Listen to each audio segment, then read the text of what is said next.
And so this, it really wants to come out. Open with love. Opening to love. My heart is open.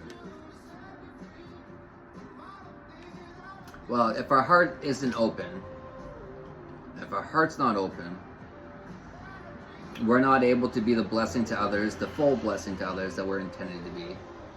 But we're also not open to receiving the blessings that the Most High intends us to receive.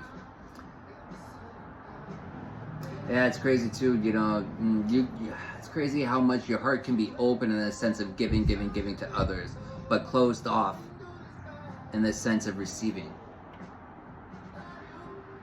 You know, and just the classic case of, you know, well, those are wounds. What wounds are those?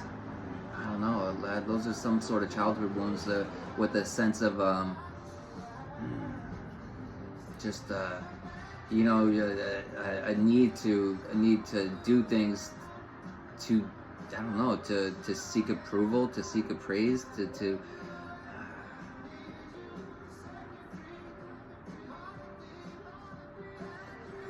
set me free. Waiting on the other side.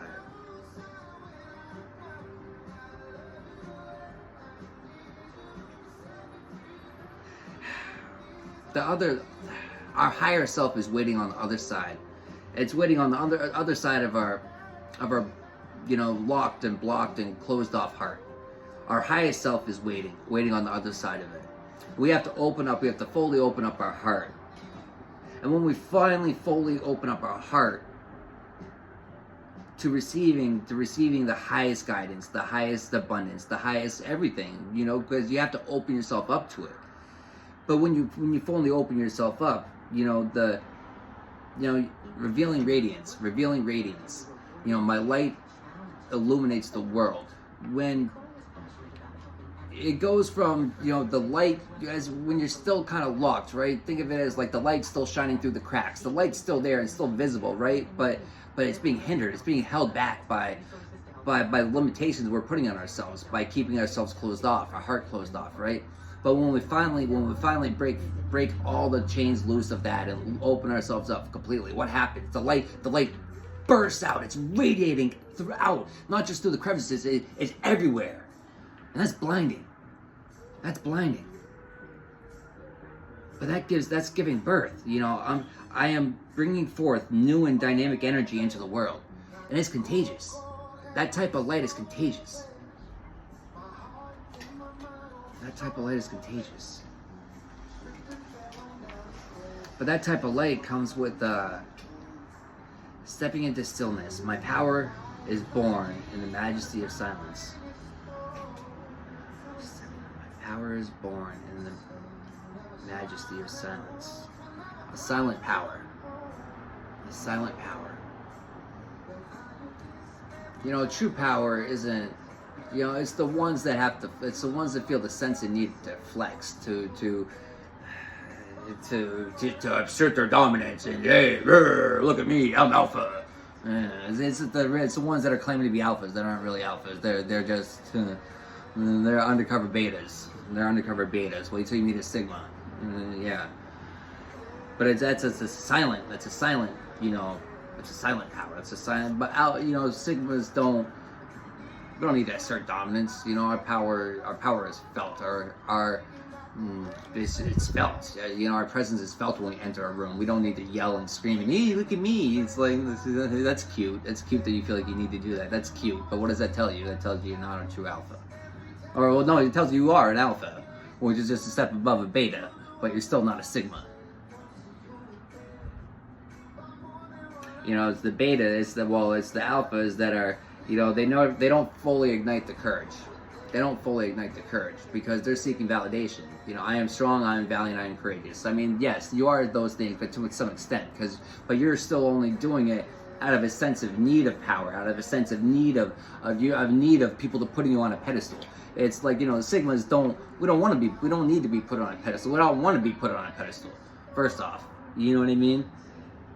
Because we understand that our silent power. We don't need to flex it. We're willing to. We're ready to. You know, just because we don't advertise our weapons doesn't mean we're not here sharpened and ready to go. I am in launching your journey. I am an interpretive traveler, sailing forth into the universe.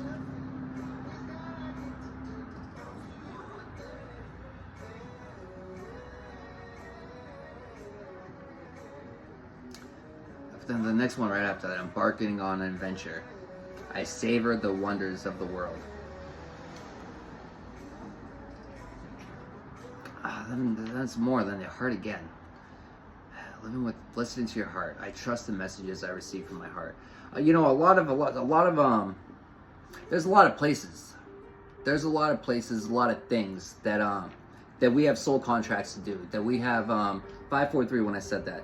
We have contracts that we're meant to do. People that we're meant to meet.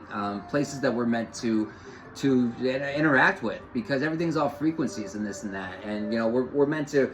There's just magical things that are supposed to happen when we raise our frequencies to a certain amount, and then we go to these places that fall on the ley lines and just have. They're just energy spots. Like a lot of the big cities and stuff. What are they? Like they're put there for a reason. They're put there because it's energy harvesting. I can't get into all that right now. But we need to listen to our heart, to where we're being called and pulled to. We need to listen to that, because if we're being called to go somewhere, or reach out to someone, or go do a certain thing, it's for a reason. It's for a reason, and we shouldn't be selfish, because it's not always for us. Sometimes it's for other people. It's so that we can be a blessing to someone else. So don't, if you go into all these situations thinking it's all about me, like well, you already failed right there. You already failed. Because it's not always about you.